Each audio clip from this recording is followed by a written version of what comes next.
Bom, nós trouxemos uma análise desse assunto, Sede Perfeitos, ensinamento de Jesus, aonde nós, evidentemente, vamos destacar o ensinamento dele, para verificarmos os pontos que ele aborda. Você encontra em Mateus, no capítulo 17, versículos... Evangelho segundo o Espiritismo, capítulo 17, Mateus, capítulo 5, versículos ou parágrafos de 44 a 48, onde Jesus deixou-nos o seguinte registrado então por esse apóstolo. Eu, porém, vos digo, amai os vossos inimigos, bendizei os que vos maldizem, fazei bem aos que vos odeiam, e orai pelos que vos maltratam e vos perseguem, para que sejais filhos do vosso Pai que está nos céus. Continua ele. Porque faz o seu sol se levante sobre maus e bons, e a chuva sobre justos e injustos. Você já imaginou se a gente tivesse o botão do sol ou da chuva? Em relação ao vizinho que a gente não gosta, o que a gente faria com o botão? Enfim, você vê como Deus sabe o que faz. Pois se amardes os que vos amam, que galardão tereis, né? Que prêmio tereis? Não fazem os publicanos também o mesmo? Ele cita o publicano porque o publicano era o cobrador do imposto romano, via de regra criado pelos romanos, e na realidade era uma criatura muito mal vista pela sociedade, até porque os romanos, principalmente nos territórios conquistados, eles extorquiam as pessoas, né? Não era um imposto, mas era uma verdadeira extorsão o que acontecia, fora aquilo que já se pagava para a estrutura existente no país que era conquistado. Imagina, então o cidadão tinha imposto dos dois lados. Enfim, por isso que ele cita o publicano, porque o publicano era um indivíduo que não era muito bem visto, né? Aliás, que era muito mal visto, diga-se de passagem. Ele disse, mas não fazem os publicanos os mesmos, amando aqueles que os amam?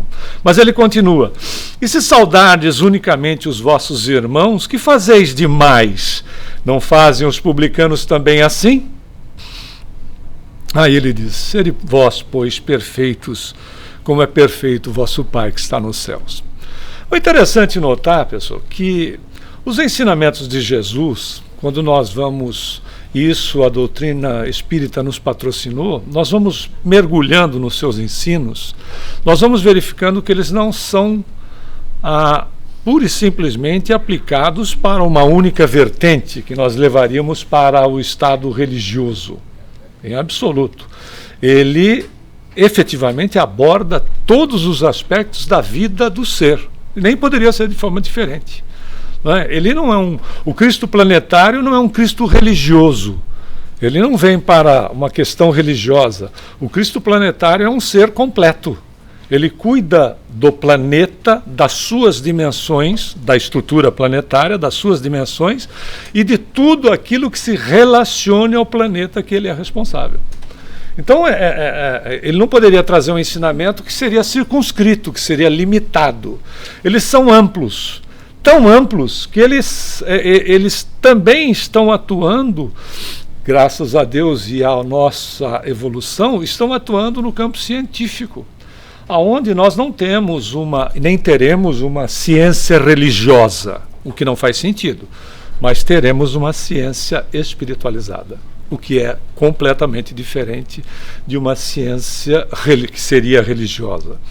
Na verdade, nós fomos buscar esses aspectos sobre o crescimento o nosso crescimento, o crescimento de nós mesmos em todas as áreas, mas principalmente em alguns aspectos ligados ao conhecimento do que Jesus nos trouxe, porque ele visa a espiritualização do ser. E a ciência tem avançado grandemente, fortemente dentro desse aspecto.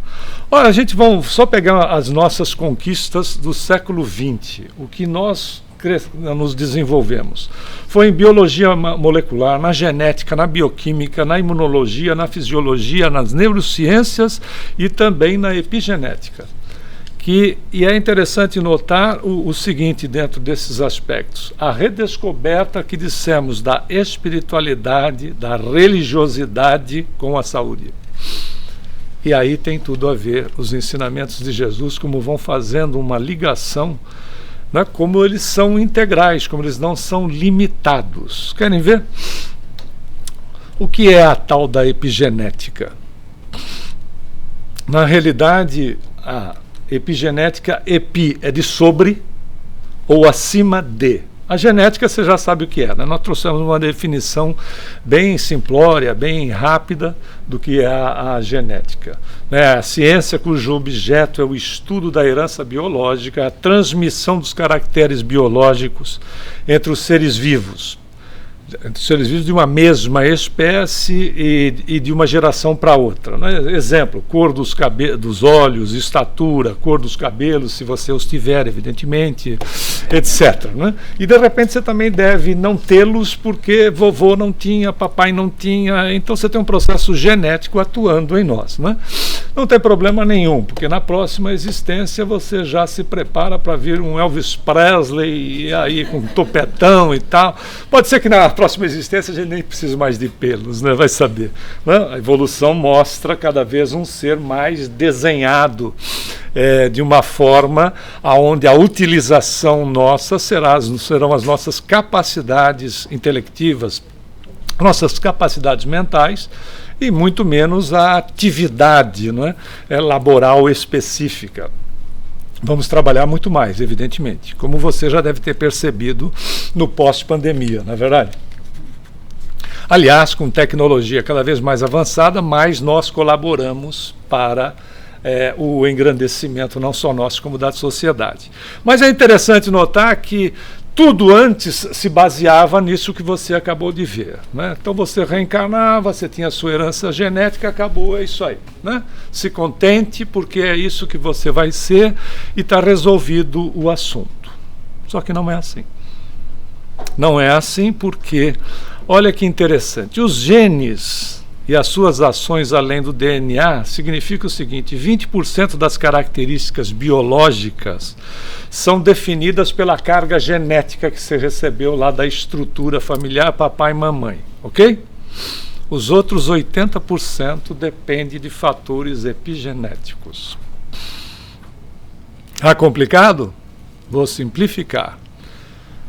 Eu, você, nós somos frutos da influência do meio ambiente, do que se come, da forma que se vive, o quanto se cuida, o quanto se deixa de cuidar, etc, etc, etc. Nós não somos, 20% é carga genética, 80% nós formamos com o nosso estilo de vida. Percebeu que o Jesus falou a respeito? Eu gosto mais de Marcos 13:33. Você pega lá, 1333, que ele é mais completo. E ele dá uma diretriz nessa situação de nós cuidarmos da nossa vida. Diz: olhai, vigiai e orai. Olhai é autoanálise, até porque eu preciso saber o que eu vou vigiar, não é? Se eu não me conheço em nada, eu não tenho que me vigiar, não é? Se eu sou desconhecido para mim mesmo, que estrutura eu vou vigiar? Mas eu, buscando em mim, com uma autoanálise, eu tenho elementos que precisam de vigilância, para melhor. Porque a gente sempre pensa em coisas negativas. Não, quer dizer, sempre pensa. Não podemos generalizar, não é? Para melhor.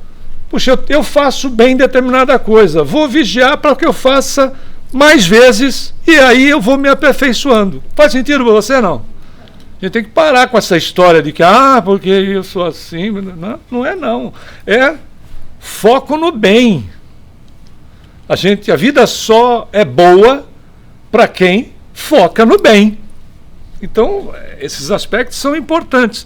Agora, o que acabou acontecendo é que os cientistas começaram a perceber isso com clareza e estão trazendo para a gente. Talvez você já até conheça um deles, que é o Dr. Kazuo Murakami, que escreveu esse livro, O Código Divino da Vida, que ele diz o seguinte: o pensamento positivo influencia a saúde. Quer ser saudável? Pense bem. Quer viver bem? Pensemos bem. Não adianta as autoacusações, porque eu sou assim, porque eu sou assado, porque eu não dou certo, porque afeta diretamente. Mas ele diz mais, ele disse assim, ele desvendou as possibilidades do potencial humano ao afirmar que as emoções positivas acionam o botão genético. Você sabia que todos nós podemos ser predispostos? Eu vou dar um exemplo até, para ilustrar. Todos sabem do caso da Angelina Jolie, não sabem? Que por causa da mãe ter desencarnado por câncer, câncer mamário, ela acabou fazendo mastectomia total. Não foi isso? Ok, esqueçamos da Angelina Jolie, não precisa dar nomes, mas uma pessoa que tenha feito essa cirurgia, ela está isenta de ter câncer? Não. O que vai influenciar? Ok, pensamento, receio, estilo de vida, posicionamento diante dos problemas, né? Alimentação, sedentarismo ou não, né? Mas não é uma coisa isolada, não é uma coisa isolada, é uma estrutura. Olha aí o ensinamento de Jesus fazendo sentido, não? Dessa questão dessa autoanálise e dessa questão de vigilância e de oração. E de oração, sim. A oração porque faz ligação criatura-criador, favorecendo enormemente toda a estrutura anterior. De autoanálise, de vigilância e de viver com um relacionamento cada vez mais positivo. Quer ver? Tem mais do Murakami. Ele diz assim, os ensinamentos, imagina, já não é mais não é um religioso falando, é um cientista falando de espiritualidade. Ele diz os ensinamentos de Jesus e Buda, né? Porque ele analisa como um todo, né? Como são mecanismos de ativação e de desativação genética. E ele vai enfatizar nessa obra a importância da união e da complementação da ciência com a espiritualidade. Está vendo que não é uma ciência com a religião, porque você pode ser espiritualizado e não ter religião. Agora, a religião, evidentemente, é uma alavanca para a espiritualização do ser, mas não necessariamente. Você deve conhecer, se não for o seu caso, pessoas que, porventura, às vezes não têm religião alguma, mas, no entanto, são criaturas altamente espiritualizadas. Né? Voltadas para o semelhante, voltadas para o bem, voltadas para o melhor não só de si mesmo, como também das pessoas. Então é muito relativo. Ele vai então enfatizar a importância da união e complementação da ciência e espiritualidade como auxílio no tratamento da maioria das doenças. Por isso que o Hipócrates, não é? Há quase 500 anos antes de Jesus, disse assim, não existem doenças, existem doentes. Então, é tudo a mesma coisa. Não. Quer ver?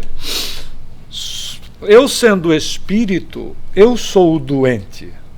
Fatores exógenos ou endógenos, quer dizer, de fora ou de dentro, me fazem adoecer. De fora, eu saio... Todos os Aedes aegypti me localizam. É ele.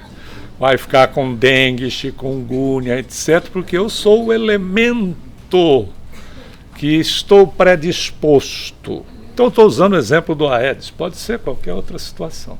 Ou então as situações de natureza, né, endógena, quer dizer, ou seja, o meu pensar sobre mim mesmo. O meu pensar sobre as situações. A gente está tendo exemplo aí, né? Tivemos aqui nos Estados Unidos, agora estamos tendo exemplo no país de origem, acho que acredito da grande maioria de nós, que a gente precisa atuar e não dividir, né? Lutar, etc. São posicionamentos diferenciados, né, de atuação e de guerra. São coisas diferenciadas. Então, os cuidados daquilo que nós estamos patrocinando para nós mesmos. Ou seja, imagine o que é uma descarga odienta no organismo. Já pensou nisso? Eu odeio aquela criatura. Quando você olha a aura do indivíduo, não é a áurea, porque a áurea é nome de gente, às vezes tem alguém que chama áurea aí. É a aura, não é? Quando você olha a aura do indivíduo, quando ele está nesses estados, não precisa ser de ódio, mas esses estados assim extremamente revoltado, etc., nervoso, nervosa, não é? Com irritação no auge, se você tiver possibilidade, às vezes é visível, porque a intensidade pode ser captada. A aura do indivíduo, ela fica... e a expressão é essa, o sujeito está pegando fogo. Está mesmo. Está mesmo. A aura dele se mostra como se em chamas. Como se em chamas. Imagine isso atuando nas células do próprio indivíduo, no corpo dele, o dano que vai causar, não é, em relação à própria desvitalização. Percebeu? A relação daquilo que eu não me controle no sentimento produz em mim uma condição de fazer com que o meu sistema imunológico seja agredido. O sistema imunológico mais enfraquecido, todo dia nós temos um órgão que é mais fraco em nós. Faz sentido você? Está um pouquinho mais debilitado. Imagina essas vibrações, essas energias. Eu vou parar um pouquinho mais nesse ponto, porque ele tem muita importância no nosso conhecimento como espíritas. Imagina eu com pensamentos que sejam pensamentos de muita revolta, né? Por mais que eu tenha razão, mas eu estou excedendo. Eu estou colocando esse material porque, veja, o fato de eu não transferir para esta dimensão não significa que ele não exista. Ele não só existe, como ele influencia e é influenciado. Não é? Porque o perispírito, né, o nosso perispírito, está na dimensão paralela, como todo mundo sabe. E eu já criei na dimensão paralela. Eu só transfiro para cá se eu tiver oportunidade. Eu já criei o pensamento é energia e o pensamento é gerado no perispírito. Eu, espírito, penso e tenho ideias. Quando eu transfiro para o perispírito, não é assim também, né? Tudo se interrelaciona. Quando eu transfiro para o perispírito, é no perispírito que eu monto, que eu materializo o pensamento. Esse material eu emiti já. Ok? Eu já emiti. Ele já está influenciando. E ele está conectado com outras mentes, sejam elas encarnadas ou desencarnadas. E desencarnado adora um pensamentozinho desequilibrado. Aí ele volta para mim enriquecido do mal ou do bem que eu coloquei na corrente da vida, porque o meu pensamento é um agente energético. Também tem essa colocação. Imagina a bomba que volta. E aí, como eu tenho, por exemplo, supondo que eu tenha um fígado, não é? Que às vezes a pessoa diz, tem um figo, não, mas é um fígado. Eu tenho um fígado que está, às vezes, mais abusado. Isso é sério, hein? Este órgão, veja, está no perispírito. Ele está energeticamente numa condição mais fragilizada, ok? Logo, a expressão energética dele não é tão intensa como os demais. Tá certo? Aonde essas vibrações fazem conexão? Percebeu? É aonde essas energias que estão voltando para mim do que eu cedi fazem conexão. Ele está mais desequilibrado. Essas energias são desequilibradas, elas fazem conexão. E a condição a piora energética que o órgão físico faz assim, ó. Suga para o corpo na tentativa de me curar. Que incrível, né? Na tentativa de me curar. Porque vai acumulando e o organismo como esponja, tenta me curar. Porque eu sou médico de mim mesmo ou eu sou o executor de mim mesmo. Olha a beleza que os ensinamentos de Jesus são abertos em relação ao que a doutrina vai nos ampliando. Mas diz mais. E não está mudando mais. Avisa o Walter, por favor, Sandra, que... Peraí, deixa eu ver. Que parou aqui o treco. Deixa eu ver se muda. Peraí. Aqui está mudando. Aqui é que não está. Não, agora está. Tem um problema na peça atrás dessa peça aqui, parece.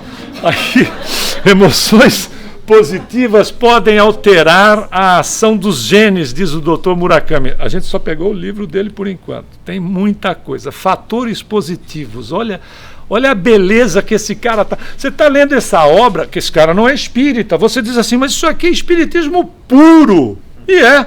Ele diz o seguinte, fatores positivos para você viver bem. Felicidade, entusiasmo, fé, oração ou meditação, se você também se utiliza dessa prática.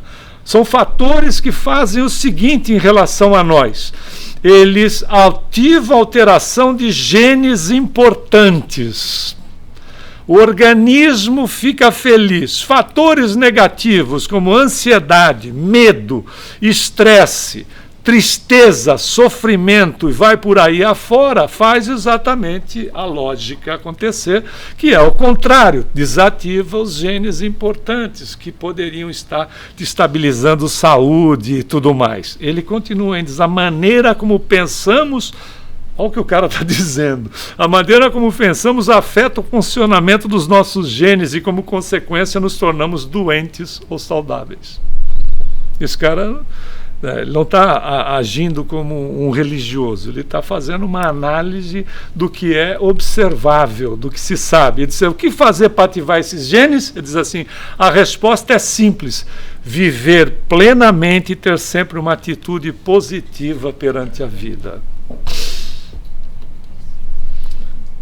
Levanta de manhã com outra disposição. O dia traz problemas, administre os problemas, mas não leve eles para dormir com você. Até porque você não dorme. Né? E se dorme, tem um sono, e hoje já é provado. Um sono, a gente precisa tomar cuidado com horas de sono e qualidade de sono, porque já se sabe cientificamente que afeta o sistema cardíaco, que é a bomba principal que a gente tem. Se ela parar de funcionar, nego, só na próxima reedição. Pô, mas não é uma verdade? Ah, mas era tão novo. Pois é, foi novo mesmo. Né? Foi novo mesmo.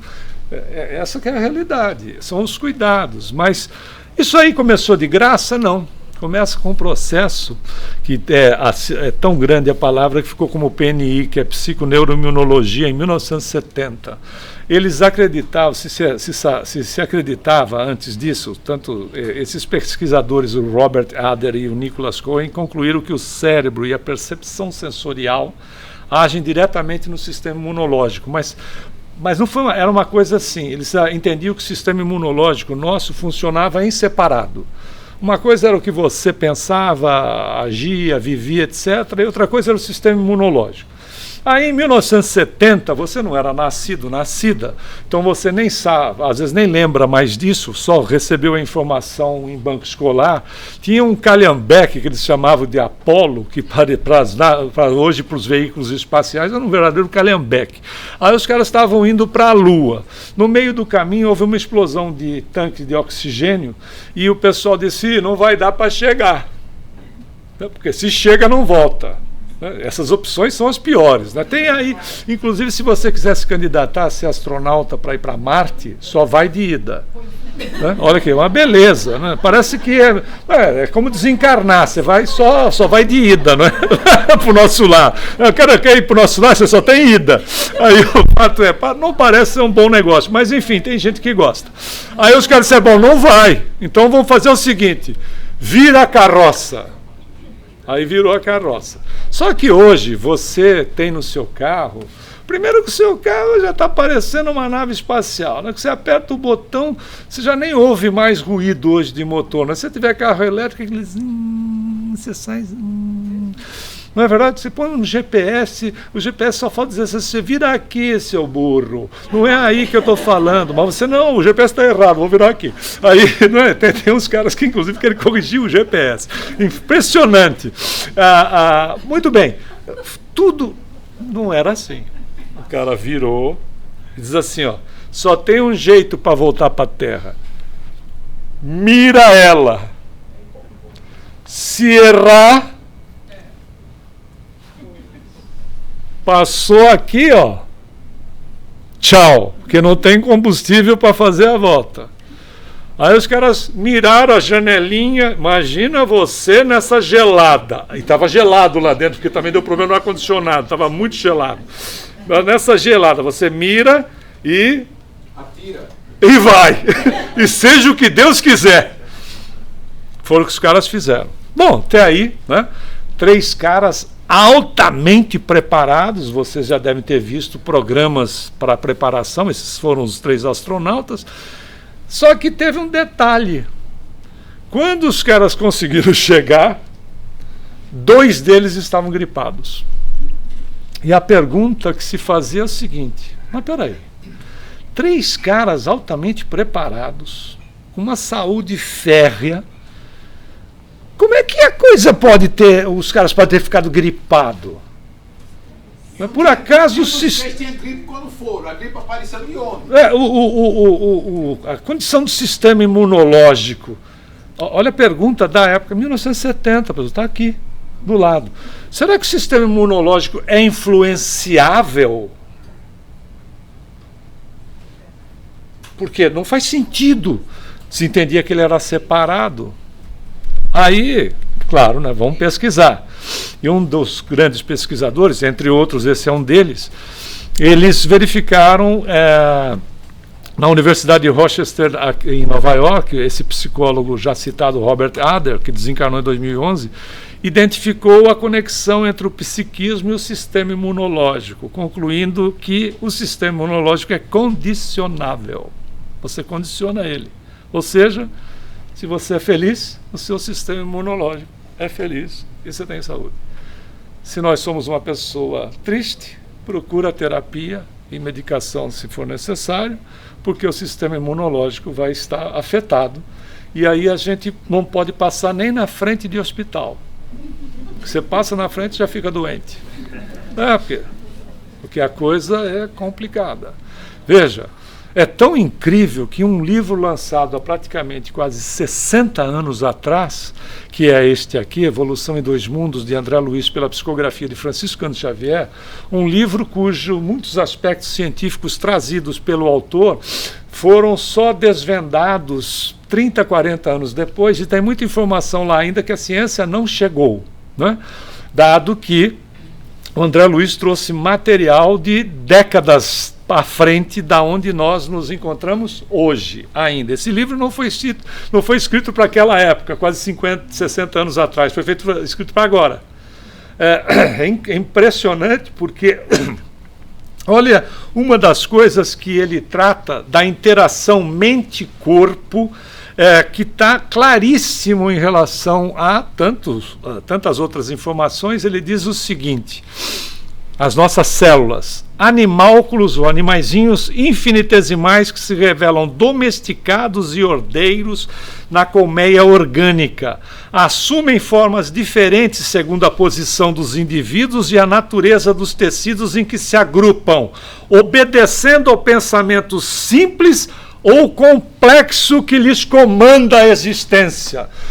Só faltava ele escrever um pedacinho aqui dizendo assim: então, meu amigo, minha amiga, o negócio é pensar bem, porque você tem tamanha influência. Querem ver algo provado? Acho que muita gente já deve ter lido ou estudado esta obra, que é Missionários da Luz. Principalmente se conhece muito o capítulo 13, cujo título é Reencarnação, e o pessoal chama de Reencarnação de Sigismundo. É a reencarnação. Não sei também onde é que o André Luiz arruma esses nomes, né? Imagina. Muito prazer, Sigismundo. Jesus. É sempre complicado, senhor. Exatamente. Aí o fato obrigado. O fato é que é fantástico esse momento.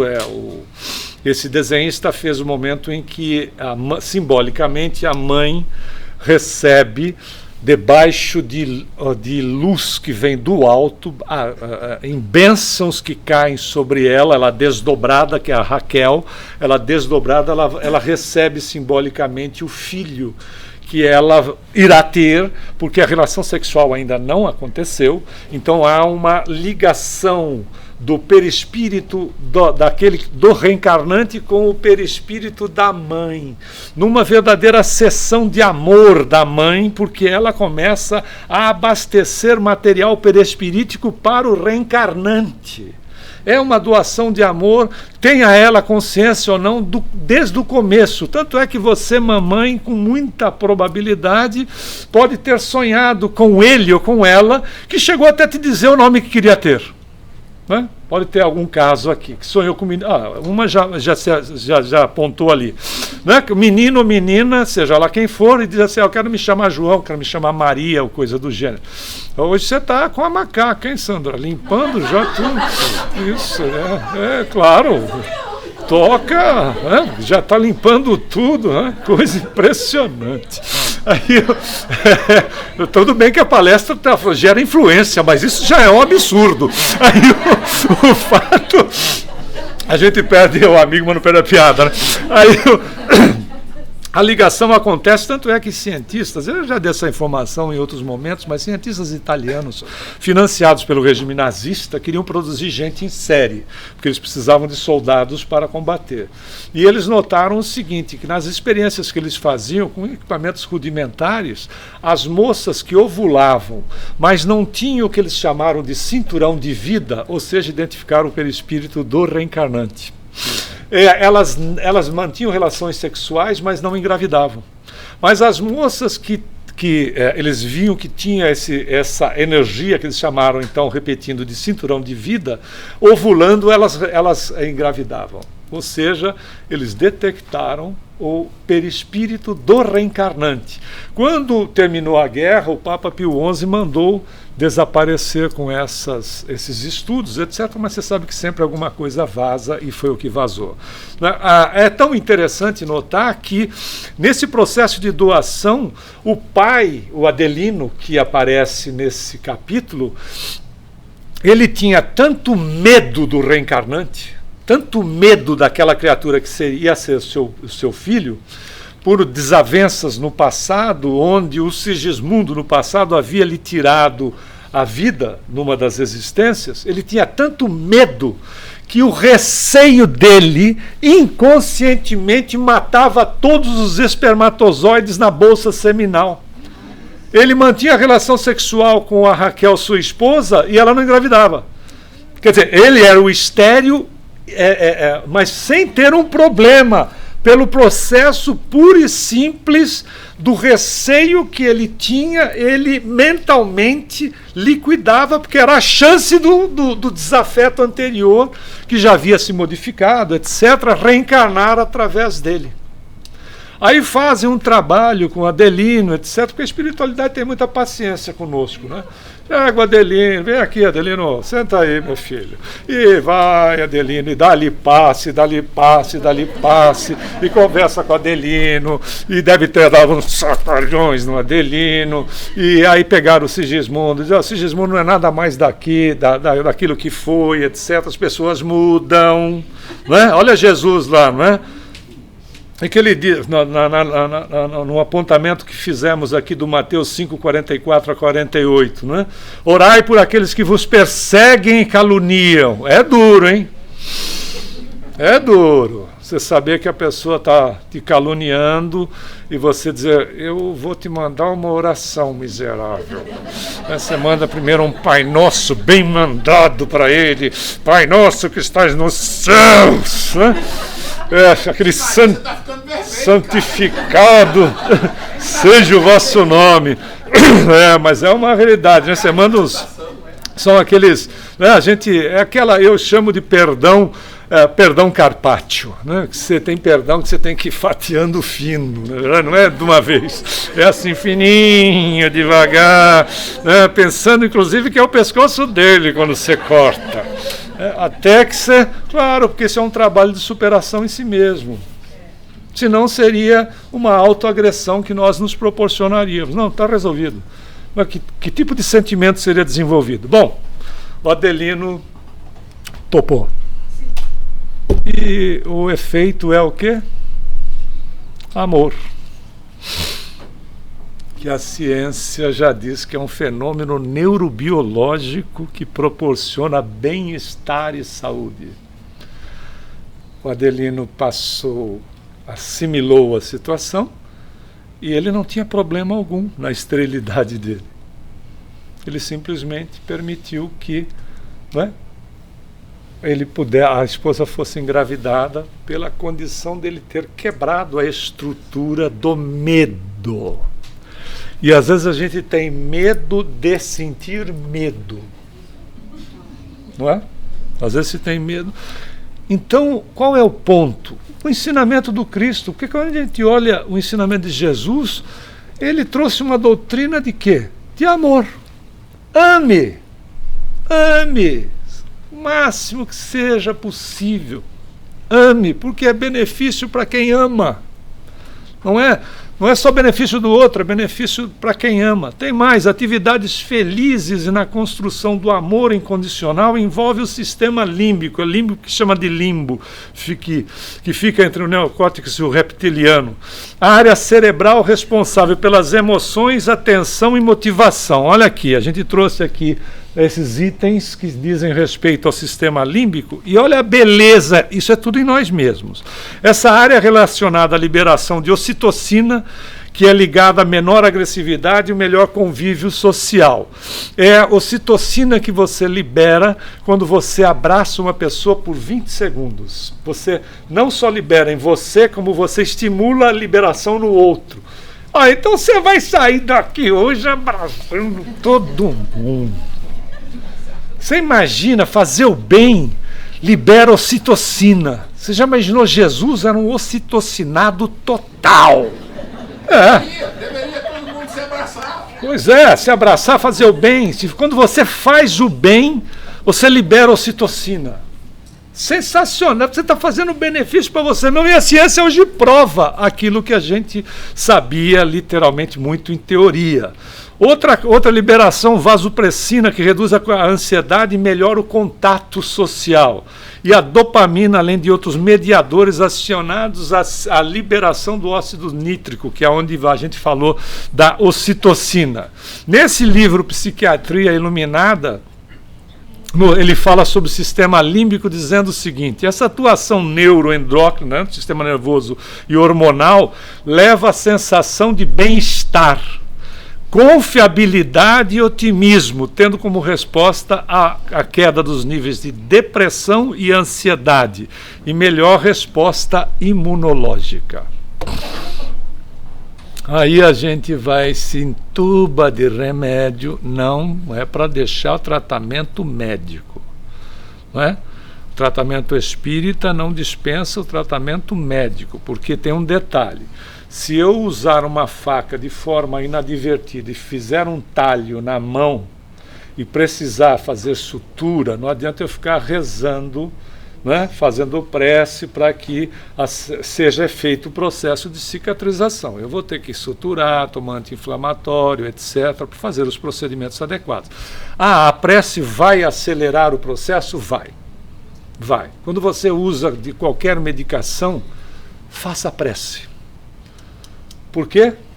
Porque nós somos aquilo que Jesus disse, deuses. Você imanta o produto que você está usando. Muitos dos antigos e pessoas fazem de forma natural agradecer o alimento. Não sabem o bem que estão fazendo para si mesmos, porque esse momento é um momento de imantação do alimento. Por isso que você, mamãe, quando faz uma comidinha, etc., com amor, com carinho, ou quando você faz para você mesmo, as pessoas saboreiam aquilo que é simples, mas tem um toque diferente, não é verdade?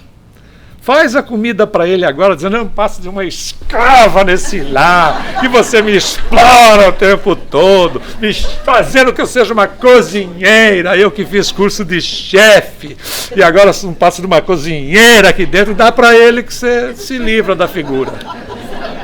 Você devolve ele para o plano espiritual. É aquela, não é, Admir? Vaya com Deus. E vai mesmo. Costuma, aí a resposta fica contigo, né? Aí você analisa. Você sabe que eu já contei esse caso várias vezes, mas nós tratamos de um caso de um obsessor que ele ficava agarrado no botijão de gás. É bom que você não tem mais em casa, hein? Né? Ficava agarrado no botijão de gás. Por que ele gostava de ficar agarrado? Já tinha um problema de trauma, alguma coisa? Não. Porque ele falando, eu vibro e boto energia no gás que vai cozinhar a comida dele. Meu Deus! Claro, era um prisioneiro. Era um prisioneiro dele mesmo. Um outro caso atendido, ele ficava embaixo da cama. Então é que quando você for dormir, você dá aquela... Você sabe como é que é, né? Opa, tá aí? Em caso de dúvida, manda a prece. Aí ficava embaixo da cama. Aí o que ele fazia? A figura deitava, ele energia negativa.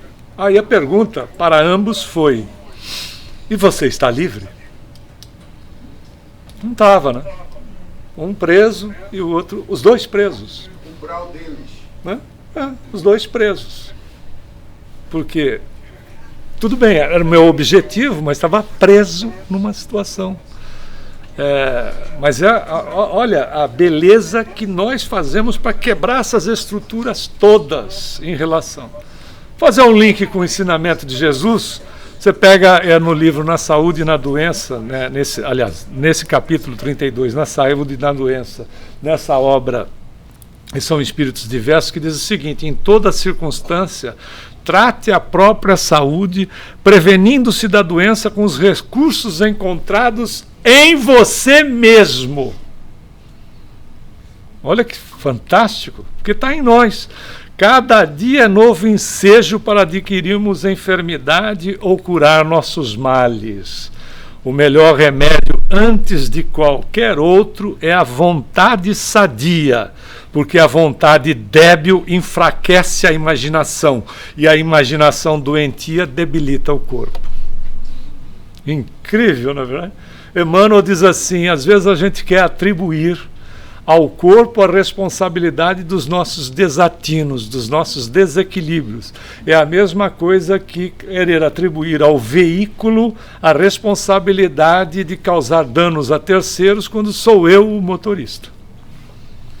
Né? Ou então ele ainda usava a linguagem do aparelho telefônico, né? Que na época ele diz assim: é a mesma coisa de querer imputar ao aparelho telefônico o desrespeito que nós fazemos ao usá-lo, né, como um aparelho puro e simples de transmissão. A gente tem tanto recurso, não é, pessoal, na mão. Você pode mandar uma mensagem até para saber se como a pessoa está. Olha, eu estava pensando em você. Pode ser até mentira, mas você lembrou na hora, você diz, eu estava pensando em você. Porque a pessoa que vai receber não sabe. Aí, sabe, olha a satisfação. Mas não entra naqueles grupinhos de bom dia, que fica bom dia, bom dia, bom dia, bom dia, bom dia. Aí você se irrita com aquele tanto bom dia que tem, né? Que aí não precisa disso. Mas uma mensagem, uma palavra amiga.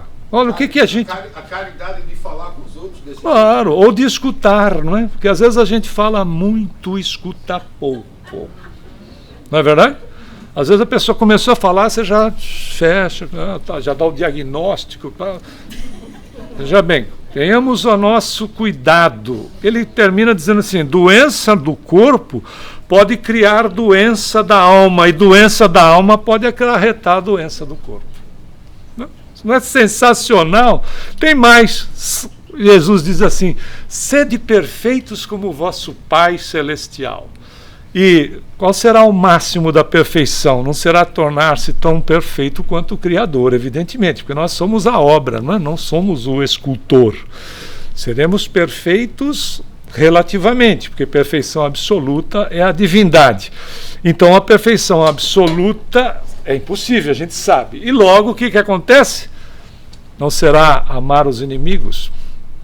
Você não vai ter a mesma confiança num inimigo que você tem num amigo, mas é não retribuir o mal com o mal. Paulo diz o seguinte, o apóstolo dos gentios: granjeai amigos com a riqueza da iniquidade. Faça amigos com a riqueza da injustiça. Por quê? Porque a gente podia ter a oportunidade de se vingar e não o fez.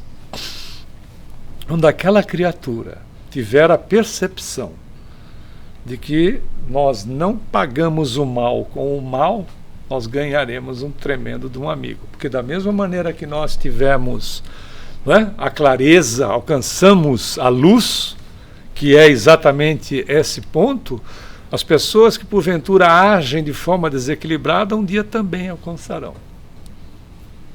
Não é? Eles não são desamparados por Deus. Aliás, não é Jesus dizendo, não são os sãos que precisam de médico, são os doentes. Não é assim? Então veja, esse é o ponto. E tem mais: fazer bem aos que nos odeiam. Mas não dá para ter contato. Ninguém mandou ter contato. Jesus disse assim: não, vai lá, pega o cara, abraça ele. Não é isso. Ore, faça a prece. Quando lembrar, porque é uma questão de memória, recorra imediatamente à prece, porque se a gente deixa, nós vamos para o terreno da imaginação. E como nós somos altamente inteligentes e cada vez mais a gente começa a elaborar situações. Se eu tivesse o conhecimento que eu tenho hoje. Não é assim? Eu ia pegar aquele miserável. E aí o que você faria? Uma loucura que te comprometeria a existência, provavelmente. Percebe como as coisas, tem o seu momento, mas tem mais, orar pelos que perseguem e caluniam. E há a questão da essência da perfeição, que é a recomendação de Jesus. Praticar a caridade, porque ela implica a prática de todas as virtudes, que é o amor em ação. Cumprir com a maior pureza a lei de justiça, de amor e de caridade, porque perfeição relativa é a que mais nos aproxima de Deus. Seremos sempre a tela, nunca o pintor. E buscar nos exemplos de Jesus, no seu Evangelho, porque o Evangelho é código de conduta universal baseado nas leis de Deus, sendo ele o caminho, a verdade e a realidade da nossa vida. É interessante notar que esses aspectos espiritualizantes ou espirituais, eles estão tomando corpo na sociedade, nos mais diversos veículos de comunicação e em pessoas que efetivamente não tem esse vínculo, como a gente diz, religioso, mas tem vínculo espiritualizante. Nós vamos buscar nessa obra da Cassandra Brené Brown, você pode dizer que é uma professora e escritora americana, nascida em 65, uma das obras dela é A Coragem de Ser Imperfeito. E ela diz, numa das frases, o seguinte, olha que beleza: quando passamos uma existência inteira esperando até nos tornarmos perfeitos para entrar na arena da vida, sacrificamos relacionamentos e oportunidades que podem ser irrecuperáveis. Desperdiçamos nosso precioso tempo e viramos as costas para os nossos talentos. Todos nós os temos. Utilizá-los na sua multiplicação, esses talentos, está na decisão de cada um de nós. O importante é que as nossas decisões, com a clareza que nós temos hoje em dia, sejam as decisões voltadas pela paz e para a paz, que é o que realmente nós e o nosso planeta precisa, criaturas pacificadoras, que levem efetivamente mais paz, mais esperança, mais fé. Nós somos as pessoas convidadas a fazer isso. Nós não somos privilegiados nem privilegiadas. Nós somos pessoas convidadas. Como convidados e convidadas que somos, podemos aproveitar a oportunidade da presente existência, procurando ser mais útil a cada momento. Que sejamos úteis, levando esperança e paz. Muita paz a todos.